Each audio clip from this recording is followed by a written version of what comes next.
Assalamualaikum warahmatullahi wabarakatuh. Alhamdulillah, segala puji bagi Allah Tuhan seru sekalian alam, dan salawat untuk Nabi Muhammad sallallahu alaihi wasallam. Allahumma sholli ala sayyidina Muhammad. Yang terhormat Bapak Dr. Andes Damrah MPD dan seluruh rekan-rekan Pasca Sarjana Fik UNP tahun 2020. Pada kesempatan kali ini, perkenankan saya atas nama Bambang Muhammad Arba'i, mahasiswa Pasca Sarjana Fakultas Ilmu Keguruan Universitas Negeri Padang tahun 2020, akan menyampaikan sebuah materi pembelajaran makalah pada mata kuliah Pedagogi Olahraga. Pada kesempatan ini, saya akan menjelaskan sebuah materi tentang The Active Teachers, The Learning Students, atau guru yang aktif dan siswa yang belajar. Rekan-rekan dan Bapak yang saya hormati, setelah memasuki era 4.0, diketahui bahwa teknologi merupakan salah satu aspek penting untuk bisa berjalannya sebuah pembelajaran, termasuk dalam pembelajaran olahraga. Guru sebagai tenaga pendidik seharusnya memiliki kemampuan yang sangat kompleks agar pembelajaran di dalam kelas bisa terlaksana dengan baik. Maka disebutlah guru aktif dan siswa yang belajar. Hadirin sekalian, pada kesempatan ini akan terbagi dalam 3 submateri. Pertama, pengertian proses belajar mengajar.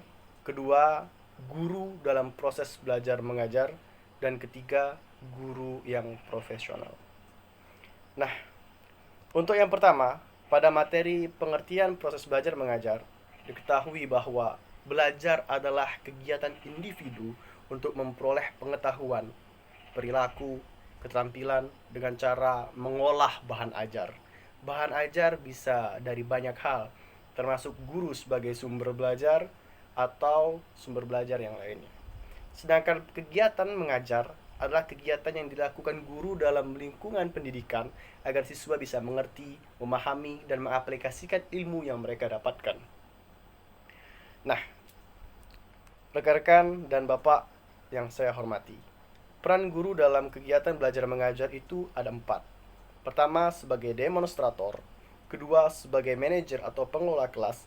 Ketiga, sebagai mediator atau fasilitator. Dan keempat, sebagai evaluator.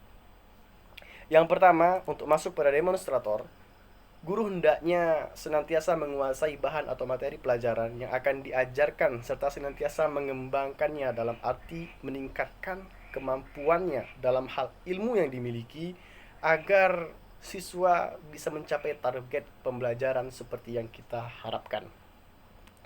Nah, contoh guru sebagai demonstrator itu seperti seorang guru ketika di depan siswanya mempraktekkan kegiatan belajar, entahkah itu dia senam atau permainan bola voli dan cara passingnya seperti apa, atau dalam bola kaki cara menendang bola yang benar menggunakan kaki bagian dalam itu seperti apa. Baik, yang kedua yaitu peran guru dalam kegiatan belajar mengajar adalah yang kedua sebagai manajer atau pengelola kelas. Proses belajar mengajar akan berlangsung dengan baik jika guru dan siswa sama-sama mengerti bahan yang akan dipelajari. Nah, dengan mengertinya seorang guru tentang bahan yang akan dipelajari, memastikan pula guru tersebut akan bisa menyampaikan dengan baik. Nah, untuk sebagai pengelola kelas, guru bisa pula dia menjadi seorang manajer, mengatur kelasnya dengan baik, meja dan kursi susunan siswanya seperti apa, menempatkan siswa yang bagaimana yang di depan kelas, dan seperti apa siswa yang di belakang kelas. Penempatan tersebut bisa membuat sistem belajar menjadi lebih baik. Untuk peran guru dalam kegiatan belajar mengajar, yang ketiga adalah dalam menyiapkan kondisi kelas. Kondisi kelas tersebut akan selalu berbeda setiap kelas. Seperti apa siswa di kelas A umpamanya akan berbeda dengan siswa di kelas B. Maka perlakuannya akan berbeda. Tidak semua sistem atau kondisi kelas akan sama.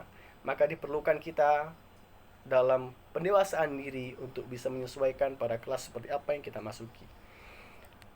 Selanjutnya, dalam kegiatan belajar mengajar, untuk mengelola kelas, guru harus bisa menyiapkan kondisi kelasnya. Kondisi kelas yang dimaksud adalah guru sebagai mediator atau fasilitator. Dalam menjadi seorang fasilitator, hendaknya guru bisa mengusahakan hal-hal yang digunakan dalam sistem belajar tersebut, berupa narasumber, buku teks, majalah. Kalau olahraga ada disebutkan peralatan olahraga termasuk bola, bat, dan segala macamnya. Nah,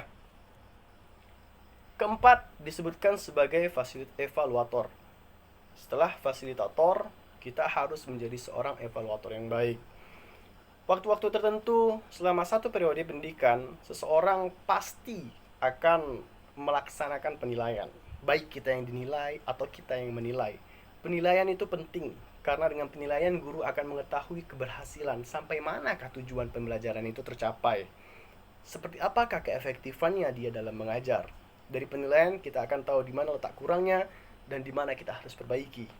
Nah, rekan-rekan sekalian dan Bapak yang saya hormati, seorang guru yang profesional dalam mengajar itu memiliki 4 kriteria penting.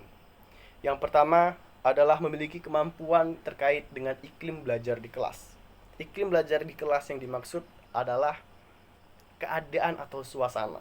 Siswa harus mampu bagaimana dia agar bisa belajar dengan baik.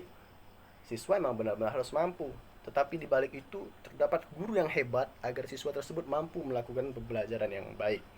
Nah, saya dalam menjalin pembelajaran di kelas, bisa dilihat nanti di layar, barangkali bisa saya edit, bahwa contohnya adalah saat anak sudah lelah di dalam pembelajaran, ketika kita bawa ke luar, ke lapangan, anak sepertinya kelelahan, tidak lagi fokus memperhatikan kita, atau tidak serius melaksanakan pembelajaran, apa yang salah? Saya pernah mengalami ternyata anak-anak haus. Jadi saya buat peraturan bahwa setiap pelajaran olahraga, anak-anak mari disiapkan air minum kalian masing-masing. Jadi ketika kita bawa ke lapangan, anak-anak haus, kita sediakan waktu tertentu ketika pembelajaran praktik dimulai. Ketika mereka sudah mulai lelah, kita suruh anak-anak untuk minum bersama.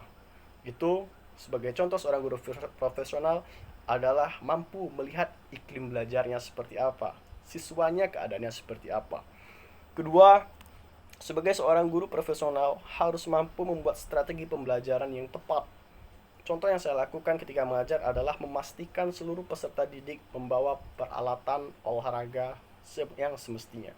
Seperti wajib memakai pakaian olahraga, baju dan celananya lengkap, sepatu sebagaimana yang semestinya. Lalu setidaknya siswa membawa air minum, entah 1 liter, paling tidak 1 liter. Karena dalam proses pembelajaran ketika kita praktek, kita membutuhkan sangat banyak cairan tubuh. Ketika kita dehidrasi, setidaknya 1 liter tersebut bisa membantu siswa untuk lebih fokus dalam belajar. Lalu buku, ada buku catatan, buku latihan, dan buku paket itu harus disediakan oleh anak-anak. Lebih baik apabila peserta didik nantinya membawa bekal. Nah, seorang guru profesional juga harus memiliki kemampuan untuk bisa memberikan umpan balik atau penguatan yang tepat. Umpan balik dan penguatan ini harus dilakukan agar materi tersebut kita tahu apakah tersalurkan dengan baik atau belum. Ketika melakukan penguatan, ternyata masih banyak anak yang tidak bisa memberi umpan balik yang tepat terhadap pertanyaan atas penguatan yang kita lakukan, maka berarti, ternyata ada yang salah. Dalam olahraga, sebelum praktek, kita harus menyampaikan materi terlebih dahulu. Maka materi yang disampaikan itulah yang akan kita berikan penguatannya. Apakah anak-anak sudah paham atau belum terhadap materi yang kita sampaikan. Seorang guru yang profesional juga harus mampu meningkatkan kemampuan diri. Saya pribadi, Bambang Muhammad Arba'i, SPD, di belakang terdapat detail AIFO. AIFO saya gunakan agar bisa mengetahui keolahragaan dalam ilmu fisiologis. Kenapa penting? Selain titel tersebut dibutuhkan dalam sistem mengajar, seorang guru harus memiliki titel pendidikan. Juga harus memiliki kemampuan di sebalik tersebut. Maka kemampuan yang saya cari, saya usahakan gapai adalah AIFO. Dengan AIFO, saya mengetahui fisiologi olahraga seperti apa tepatnya. Lalu ketika anak cedera, kita tahu bagaimana cara mensiasati atau setidaknya membuat mereka cederanya lebih ringan.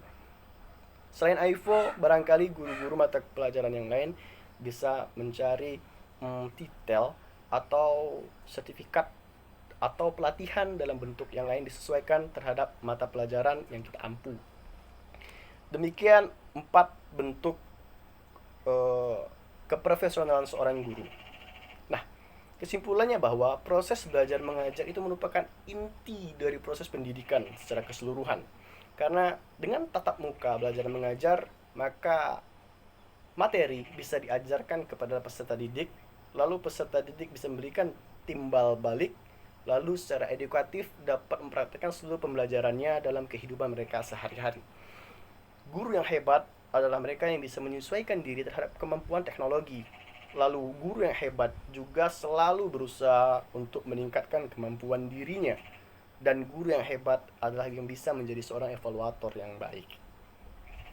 Demikian rekan-rekan sekalian, agar terwujudnya tujuan pendidikan nasional, maka diperlukanlah peningkatan keterampilan mengajar yang sistematis. Agar sistematis, maka diperlukan seorang guru yang selalu bisa setidaknya menjadi supervisor, motivator, penyelenggara alat, dan seorang evaluator. Nah, pada akhirnya saya menyampaikan ucapan terima kasih kepada Dr. Andes Damra MPD yang dengan bimbingannya bisa terselesaikan tugas ini alhamdulillah dengan baik, dan terima kasih kepada rekan-rekan yang sejauh ini sudah sangat membantu. Semoga apa yang saya sampaikan dalam video ini bisa menjadi pembelajaran yang baik bagi kita bersama. Akhirnya, atas kurang dan lebih saya ucapkan terima kasih. Jazakumullah khairan. Assalamualaikum warahmatullahi wabarakatuh.